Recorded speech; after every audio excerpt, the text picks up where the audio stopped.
नमस्कार मित्रों, आप सबका हमारे ज्ञान विज्ञान ब्रह्म ज्ञान चैनल में स्वागत है। मूर्ति पूजा भारतीय हिंदू के लिए एक भयंकर अभिशाप। आज हमारा टॉपिक यही है कि कैसे भारतीय हिंदू के लिए मूर्ति पूजा भयंकर अभिशाप बन रहा है। जहाँ तक मूर्ति पूजा का इतिहास है, महाभारत काल से पहले हमारे यहाँ भारत में कोई भी मूर्ति पूजा नहीं करता था। ऐसा कोई भी प्रमाण आज तक नहीं पाया गया है जिससे यह सिद्ध हो सके कि हमारे देश भारत में मूर्ति पूजा की जाती थी। मूर्ति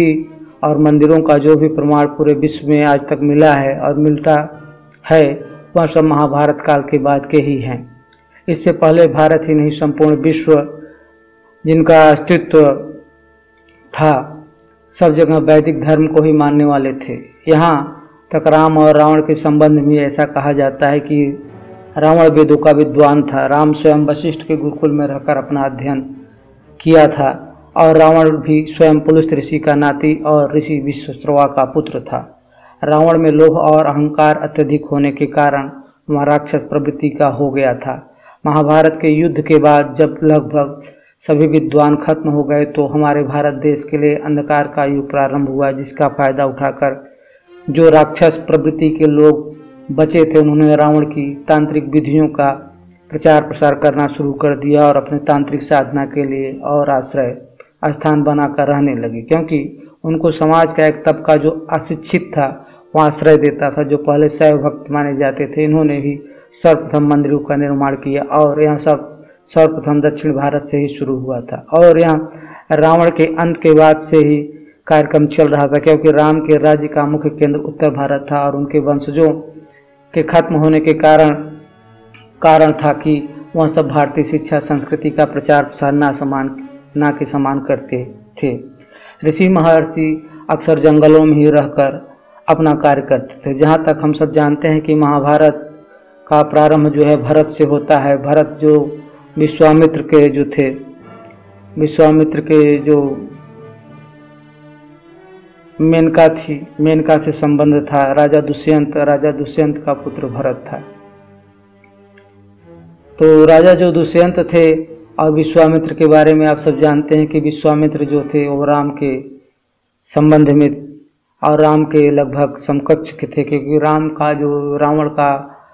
युद्ध हुआ था, राक्षस प्रवृत्ति जब बढ़ रही थी रावण की, और विश्वामित्र का ऋषियों की जो यज्ञ प्रणाली थी उसमें जो विघ्न डालने के लिए वो पहुंचते थे, तो वहाँ जो है राजा दशरथ के यहाँ गए थे विश्वामित्र और उनको लेकर आए थे राम को अपने यज्ञ की रक्षा करने के लिए। वशिष्ठ भी उस समय, आपको पता है कि वशिष्ठ और रावण के बारे में, वशिष्ठ जो थे राम के गुरु थे और विश्वामित्र का वशिष्ठ से संबंध है। विश्वामित्र एक पहले योद्धा थे और राम के वंशज ही थे, लेकिन बाद में वो ऋषि बन गए। क्योंकि उनको जब पता चला कि एक कहानी आती है पुराणों में कि वशिष्ठ के पास जो है एक कामधेनु नाम की गाय थी जो उनकी सारी इच्छाओं को, कामनाओं को पूर्ण करती थी, जो ब्रह्मज्ञानी थे और ब्रह्मज्ञानियों के पास रहती थी। और जहाँ पर उनको विश्वामित्र जब गए थे, जब वो राजा थे, जब वो गए थे अपनी सेना के साथ और एक बार उनके यहाँ ठहरने का मौका उन्हें मिला था और उन्होंने वहाँ पर उनका वशिष्ठ का सत्कार देखा और जब उनको पता चला कि उनके पास कामधेनु गाय है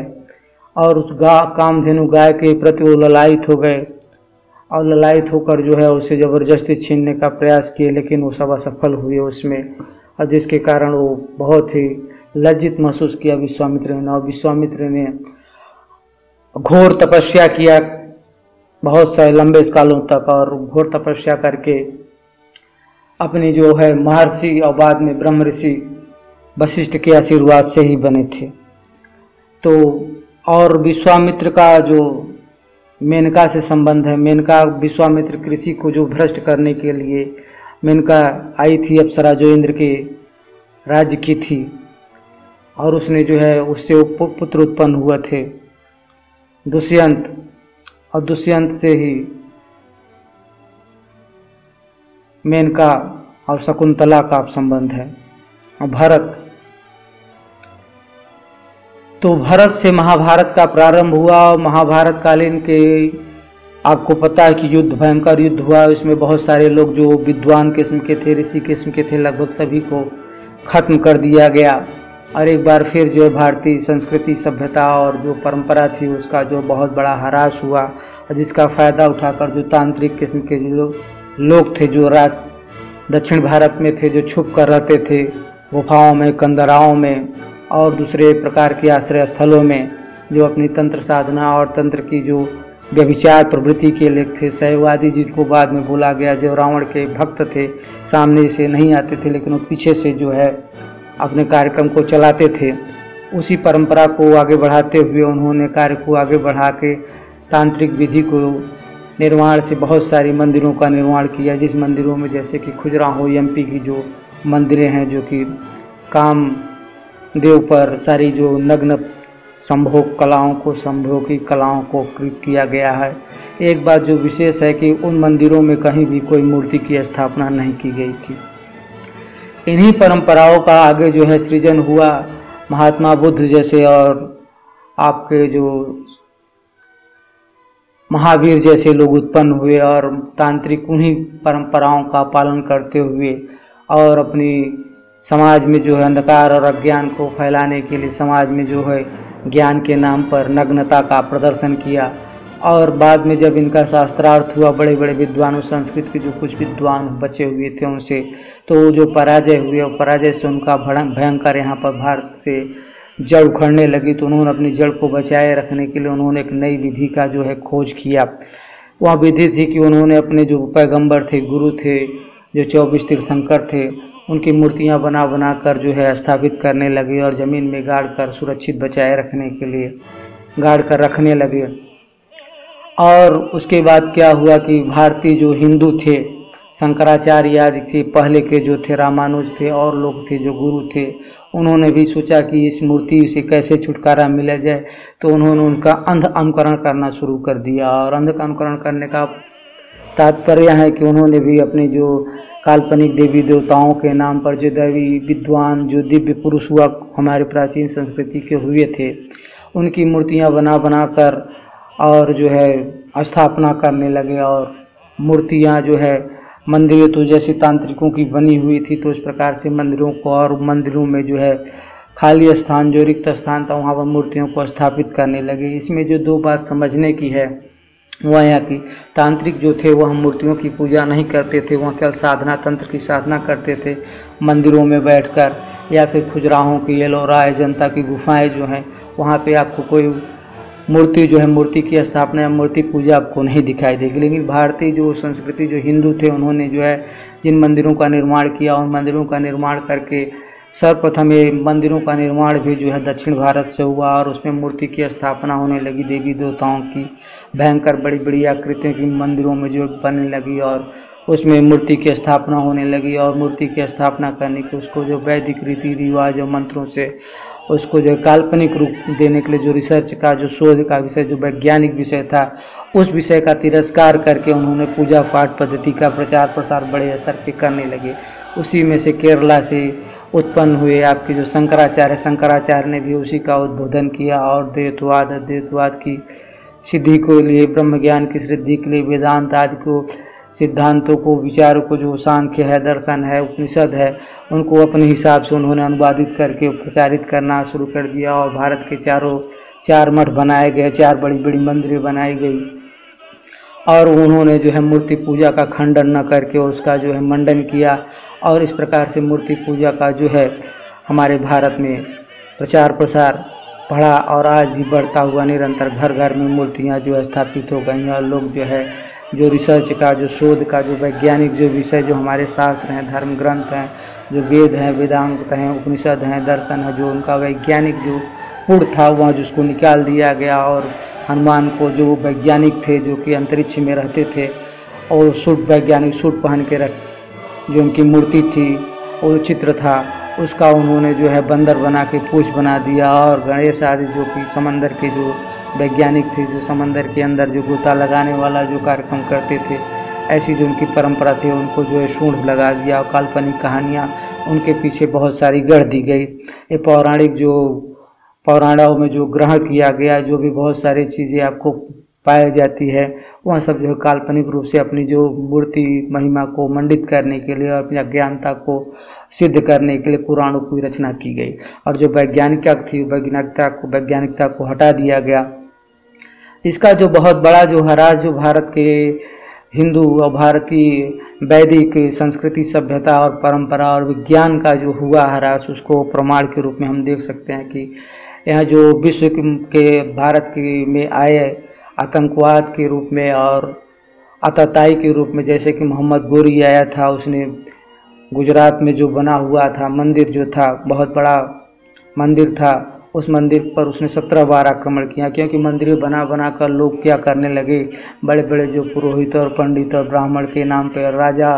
जो उनको आश्रय देने लगे और आश्रय देके धन संपदा जो है उनके अंदर छुपा कर रखने लगे कि मंदिरों को बहुत ही, क्योंकि मंदिरों को बहुत सुरक्षित स्थान पाया जाता था, माना जाता था कि वहाँ पर जो है कोई लोगों की भक्ति भावना इतनी अधिक थी कि लोग जो है मंदिरों पर कभी चोरी डकैती या लूटपाट का कोई किस्सा या कहानी सामने प्रकट में नहीं आया। तो उनका फ़ायदा उठाने के लिए राजा और ब्राह्मणों ने मिलकर षड्यंत्र रचा कि सारे जो धन संपदाएँ थी वो जो मंदिरों के अंदर सुरक्षित रखने लगे, जिसको जानकर बाहर के जो आतताई थे उन्होंने आक्रमण किया। आक्रमण करके जैसे मोहम्मद गोरी था आपका विश्वनाथ टेम्पल पर, और वहाँ का जो गुजरात का जो मंदिर था उस मंदिर पर आक्रमण किया और बहुत 17 बार आक्रमण किया और उसको लूट लिया और लूट कर ले गए, जिसमें पृथ्वीराज राजा थे। पृथ्वीराज राजा को पास उन्होंने कई बार उसको क्षमा किया, लेकिन जयचंद जैसे जो उनके खिलाफ थे उन्होंने षड्यंत्र करके आपका पृथ्वीराज को भी समाप्त करवा दिया गया। मोहम्मद गोरी ने एक बार भी उनको क्षमा नहीं किया। और भी आज हम देख सकते हैं कि आज भी हमारे समाज में जो है 500 सालों से जो है मंदिर की और मस्जिद की लड़ाई चल रही थी। अभी हाल ही में जो है राम मंदिर का जो है उद्घाटन किया गया। आज के भी हमारे जो समाज के जो बड़े बुद्धिजीवी वर्ग हैं वह और जो राजनेता है वह भी धर्म के नाम पर जो राजनीति करना उनका जो पेशा बन गया है। कई सौ सालों से इसको भुनाते चले आ रहे थे, आज भी जो भुना रहे हैं। तो हमारे लिए अभिशाप क्या है, इसका मुख्य कारण यही है क्योंकि हमारी जो संस्कृति, जो हमारी जो सभ्यता, जो हमारी जो परंपरा, हमारे जो रिसर्च का जो विषय था, जो शोध का विषय था, उसको जो है मूर्ति के सामने जाकर पूजा पाठ और जो है उसको संकलित कर दिया गया। और आज हमारे घर घर में लोग जो है बैठकर पत्थर की मूर्तियां बनाकर, कांच की मूर्ति बनाकर और कागज़ की और तरह तरह की मंदिर प्राण प्रतिष्ठा करा रहे हैं और भांग और गांजा और दारू और भांग का उनका सेवन कर रहे हैं और अपने मन की जो उनको इच्छा हो रही है उस प्रकार की वो काम कर रहे हैं। उनका जो शोध का विषय था वो बंद हो गया और अंध अनुकरण की परंपरा को, जैसे कि अंग्रेजों की जो संस्कृति जो रिसर्च का जो विषय था, उन्होंने भौतिकवाद, जो भौतिक पदार्थों का जो शोधन था और विलास का जो कार्यक्रम था उसको बढ़ावा दिया और उसकी तरफ आज भी बड़ी तेज़ी से लोग, हमारे भारतीय समाज अग्रणी है, आगे की तरफ बढ़ रही है। यह सब देखते हुए हमारी जो संस्कृति सभ्यता पर एक कुठाराघात है, यह जो हमारे धीरे धीरे दीमक की तरफ चलते जा रहे हैं, यह अभिश्राप है, बहुत बड़ा अभिश्राप है। इस अभिश्राप को दूर करने के लिए सर्वप्रथम हम लोगों को मूर्ति पूजा के जो संस्कार हैं, इन संस्कारों से मुक्त होना पड़ेगा और मूर्ति पूजा के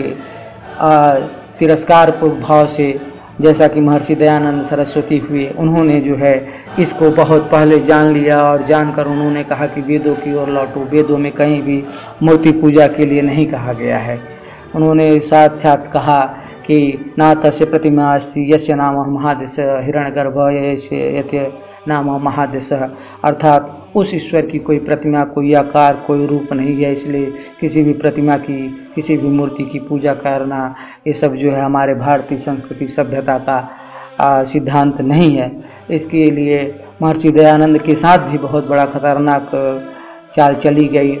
और आपको पता नहीं होगा कि महर्षि दयानंद सरस्वती के ही शिष्य जो थे, सर्वप्रथम भारतीय क्रांतिकारी के रूप में उभरे और उन्होंने ही भारतीय संस्कृति सभ्यता को बचाने के लिए और भारत को अंग्रेजों से स्वतंत्र कराने के लिए बहुत बड़ा जो क्रांति का बिगुल बजाया और आगे चलकर जो है जिसमें साथ दिया आपका हिटलर, जो जर्मनी का था, वो संस्कृत का बहुत बड़ा भक्त था। वो कहता था कि मैं आर्य हूँ और आर्य समाज की स्थापना महर्षि दयानंद सरस्वती ने किया। और उस महर्षि दयानंद के विचारों से और हिटलर ने जो है साथ दिया, जिसके कारण आपका भारत जो है, भारत के क्रांतिकारियों ने मिलकर भारत को अंग्रेजों से स्वतंत्र तो करा लिया, लेकिन बाद में स्वतंत्र होने के बाद फिर वही अंग्रेजी परंपरा और मूर्ति पूजा का जो कार्यक्रम है वो चलता रहा। किसी तरह से महर्षि दयानंद सरस्वती को हत्या करा दिया गया। उसमें भी जो राजा थे, दुष्ट प्रवृत्ति के व्यभिचार के करने वाले राजा थे, उदयपुर के राजा राणा सिंह, उन्होंने जो है षड्यंत्र के द्वारा उनकी जो बाई थी मुन्नी बाई, उसने जो है विष मिला दिया उनके पुरोहित के द्वारा, जो उनका रसोइया था महर्षि दयानंद सरस्वती का, और उन्हें जहर दे दिया गया। इस प्रकार से उनकी मृत्यु हो गई। बाद में फिर यह परंपरा जो वेदों की जो अलखनाद था वह कहीं न कहीं बंद हो गया, और पौराणिकता और अंधविश्वास और शंकराचार्य के भक्तों आदि मूर्ति पूजकों ने इस मूर्ति परंपरा को, अंग्रेजों ने विधि विधान से अपनी जो संस्कृति और सभ्यता का प्रचार प्रसार भारत में किया। और अंग्रेजी शिक्षा पद्धति के जो भक्त थे उन्होंने भारतीय राजनीति में गहरी पैठ बना लिया और अपनी राजनीति कांग्रेस जैसी सत्ताओं हावी हो गई, और उन्होंने भारतीय संस्कृति सभ्यता को नष्ट करने का हर तरह से प्रयास किया। आज भी यही हो रहा है। यह बहुत बड़ा कुठाराघात है हमारी भारतीय संस्कृति और सभ्यता। इससे बचने के लिए हमें सर्वप्रथम वेदों की तरफ लौटना पड़ेगा और महर्षि दयानंद जी के बताए गए विचार को अध्ययन करना पड़ेगा, उस पर शोध करना पड़ेगा। और वेदों में कहीं भी कोई मूर्ति पूजा का वो विधान नहीं है। यदि हम भारतीय सभ्यता संस्कृति और भारतीयता की रक्षा करना चाहते हैं और सच्चे भारतीय हैं, तो हमें जो है अपने भारतीय संस्कृति सभ्यता की जो रिसर्च का, शोध का जो वैज्ञानिक विषय है उस पर कार्य करना पड़ेगा, और अपना जो है कल्याण और अपने आने वाली पीढ़ी के लिए जो है नए मार्गों का सृजन करना पड़ेगा। आज भी जितने भी रिसर्च और शोध हुए हैं पश्चिम में, जितने भी हो रहे हैं वो सब वेदों से लिए गए हैं। सारा रिसर्च जो है पश्चिम में, जर्मनी में पहले कराया गया। जर्मनी के जो महान वैज्ञानिक हुए आपके आइंस्टीन भी जर्मनी के थे, बाद में वो अमेरिका गए, अमेरिका में वो रिसर्च हुआ, फिर वो ब्रिटेन में। इस तरह से पूरे विश्व में जो विज्ञान का युग जो प्रारंभ हुआ वो आज के 300 साल पहले यूरोप आदि देश जो अंधकार के युग माने जाते थे, जहाँ पर कोई सभ्यता संस्कृति और नहीं थी, आज जो है विकसित देशों की श्रेणी में आते हैं, क्योंकि उन्होंने जो वेदों की मूल जो शिक्षा है, मूल जो रिसर्च का विषय है, जो विज्ञान का विषय है, उस पर कार्य किया और उस कार्य को कर वो आगे बढ़े। हमने क्या किया, हमने अपने अंधविश्वास और अंधकार और अशिक्षा को आश्रय दिया और उसके पग को बढ़ते हुए चले, और आज भी चलते जा रहे। इस मूर्ति पूजा के पाखंड को खंडन करने की जो भी लोग हुए उनका जो विरोध किया गया, इसके पीछे षड्यंत्र किया गया। इस षड्यंत्र के प्रति हम लोगों को जागृत होना पड़ेगा और इसको जो है हटाकर अपने जीवन में से, अपने जीवन में जो रिसर्च और शोध का जो विषय है उसको करना होगा। और एक बार फिर से भारत को विश्व गुरु बनाने के लिए सबसे बड़ा जो विघ्न है भारत का वह कि हमें जो पाश्चात्यकृत जो संस्कृति सभ्यता है उसका जो अनुकरण है उसका त्याग करना पड़ेगा। और दूसरा जो सबसे बड़ा अभिश्राप है हमारे जो कालिक है वह मूर्ति पूजा के संस्कार से स्वयं को मुक्त करना पड़ेगा, और समाज में जो है प्रचार प्रसार करके इसके जो निकृष्ट जो पहलू हैं उन पहलुओं पर लोगों का ध्यान केंद्रित करना पड़ेगा। क्योंकि आज आने वाली जो पीढ़ी हमारी है, जो वह पीढ़ी जो है ईश्वर का साक्षात करने के लिए किसी मूर्ति के सामने बैठकर पूजा पाठ करती है और आजीवन जो है उसको करती है। आज जो है बड़े बड़े जो व्यभिचारी और अशिक्षित और तिरस्कार के योग्य पुरुष हैं वह जो है अपने चंदन लगा के और मूर्ति पूजा करके, गेरुआ वस्त्र पहन करके तरह तरह के समाज में महिमा मंडित करके पूजा और पाठ के अधिकारी बने हुए हैं। जो सच्चे और शोध के और जो अच्छे और